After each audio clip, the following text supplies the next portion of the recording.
Hello and welcome back. In today's video, I'm going to be talking about the story of pregnant 19-year-old Alexee Trevizo, a girl who went to a hospital under the guise of back pains, gave birth to her baby in the hospital's toilet, and allegedly killed him. Whenever a story like this pops up in the news, it raises a whole lot of questions. Will this just be another example of human depravity? Was this the last resort of a teenager too scared to admit to her unwanted pregnancy? Or is this simply a tale of gross negligence from the hospital? The story of infant homicide has become a subject of intense discussion and heated arguments. This topic is not for the faint of heart. Viewer discretion is advised. I'm your host, Greenman, and this is the Murder Encyclopedia. Alexee Trevizo is from Artesia, New Mexico, a town with a population of 12,000. She was born on November 25, 2003, and currently resides with her mother and stepfather. Alexee isn't the have-it-all kind of girl, but her life was pretty comfortable. She was a high school senior with a stable family, a boyfriend of 3 years, a 3.87 CGP, and was part of her school's cheerleading team. She was set for college, and everything looked to be going fine for her until the fateful day of January 27, 2023. On that day, Alexee complained of lower back pain and was consequently rushed to Artesia General Hospital by her mother. Hours prior, Alexee had completed a 4-hour-long cheerleading practice, and coupled with the fact that she normally suffered from stomach aches, nothing about her pain seemed out of the ordinary. What was in fact strange was the routine test report that came back from the lab after Alexee was already admitted, and administered pain relief meds to ease her so-called back pain. The report was indicative of pregnancy, much to the apparent confusion of mother and daughter. "I've never done it," Alexee said, repeatedly denying the test result and saying that she had never had sex. Her mother had a great deal of trust in her and was convinced that the test result must have been wrong. If not the test, then something else was wrong. In the face of such intense denial, the hospital had no choice but to run another test.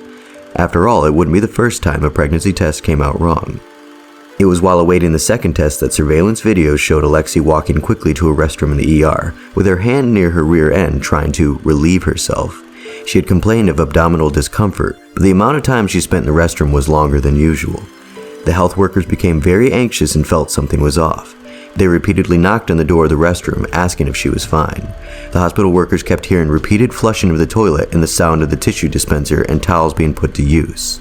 They couldn't figure out why she was spending close to 20 minutes in the restroom. In the face of her pregnancy test, one would have been forgiven to assume that she was throwing up. Of course, that was if she was still in the early stages of her pregnancy. On the other hand, and from the point of view of the hospital staff, another explanation was that Alexee could have been seriously sick all of a sudden due to her abdominal pain, and was possibly having an agonizing bowel movement. That was a cause for concern in and of itself, and that would mean she would need urgent medical care. The health workers grew impatient and threatened that the door would be forcefully opened if she still refused to come out of the restroom. Alexee finally came out from her 20-minute relief and just walked past the health workers who were waiting at the door, with not so much as uttering a word at them. What was left behind in that toilet was one truly shocking image of horror. All I saw was like blood everywhere, like on the walls, on the toilet. It just looked like a horror film. This was a quote from the nursing assistant who had checked after Alexee. Something was very wrong, and it wasn't until after the housekeeper cleaned the bloodied restroom and was about to dispose of the trash can did they realize the severity of the situation. On taking the trash bag out of the receptacle, the housekeeper noticed that it was heavier than usual. Upon closer inspection of the bin, the housekeeper found a trash bag under other items. The end of the bag was tied and folded underneath itself, and the bag contained what would appear to be a baby. The housekeeper called 2 nursing assistants for help.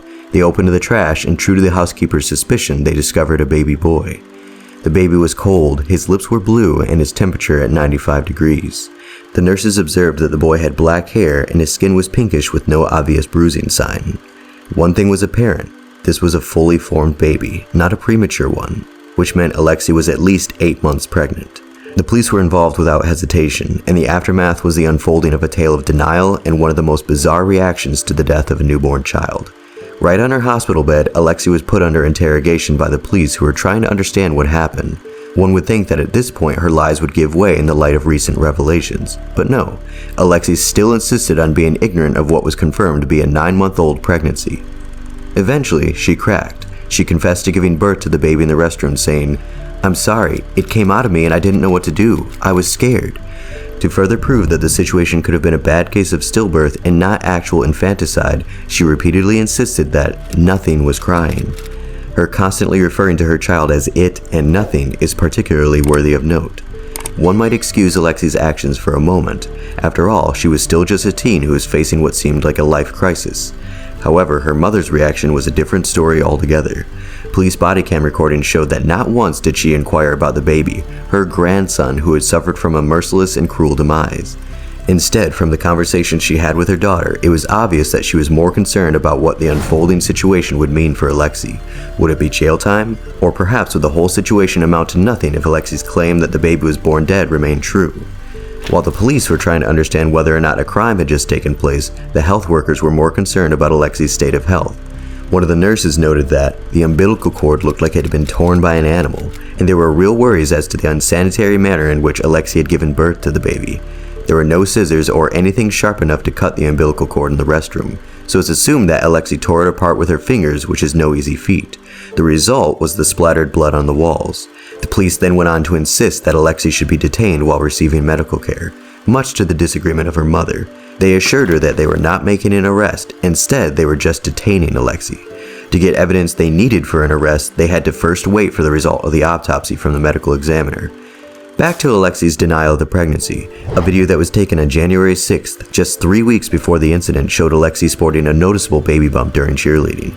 Some of her classmates and friends that were interviewed admitted to noticing the fact that she was consistently wearing baggy clothes, which was unusual, and initially they thought she had just gained weight. One of her friends said, "We didn't want to get into her business. The last thing you want to ask someone who looks like they've gained weight is if they were pregnant." Alexee did in fact tell her classmates that she had gained weight because of the birth control pills she was on, coupled with the fact that she went to McDonald's every day with her boyfriend. Alexee finished treatment at the hospital and was released. No one knew what would happen to her, or if anything would happen at all. After all, the autopsy result and investigation were still underway. Merely 2 months after her release, a picture of her attending prom with her boyfriend and the supposed father of her deceased child, Devin Furo, surfaced.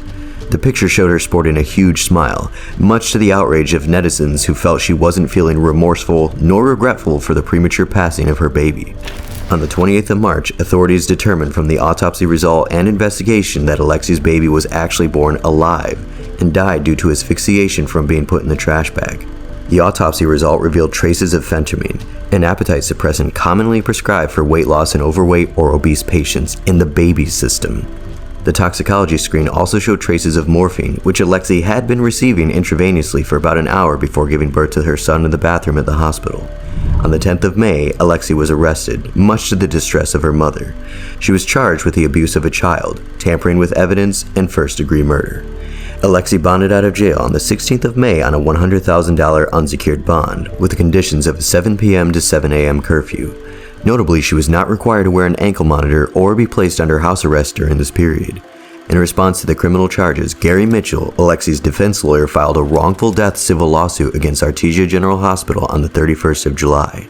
The suit claims that the infant died after the hospital administered drugs improperly. Mitchell had this to say, "I already have a real good idea of what caused the baby's death. It had nothing to do with my client. She was not at fault." Then went further to add that nurses and doctors failed her. According to Mitchell, Alexee was loaded with medication, including Zofran, sodium chloride, and morphine after arriving at the hospital. Mitchell went on to say, "They gave her major medication. Some of that medication is certainly dangerous to an unborn child or fetus. That medication was started without finding out whether or not she was pregnant." It's unclear if Mitchell's claim will hold water. One can't help but admit that shifting the blame for the baby's death on the hospital could end up being a bad hand, especially with the existence of CCTV footage showing the events of that day, or, by some stroke of luck, it may turn out to be what vindicates Alexee from the impending ordeal she is about to face. Her hearing is set for the 11th of September 2023, and people can't help but wonder if Alexee will be convicted of the murder of her newborn baby, or if she will walk away scot-free. If you enjoyed watching this video, please like, subscribe, and ring the bell for more content, because there's a lot more where this came from, here at the Murder Encyclopedia.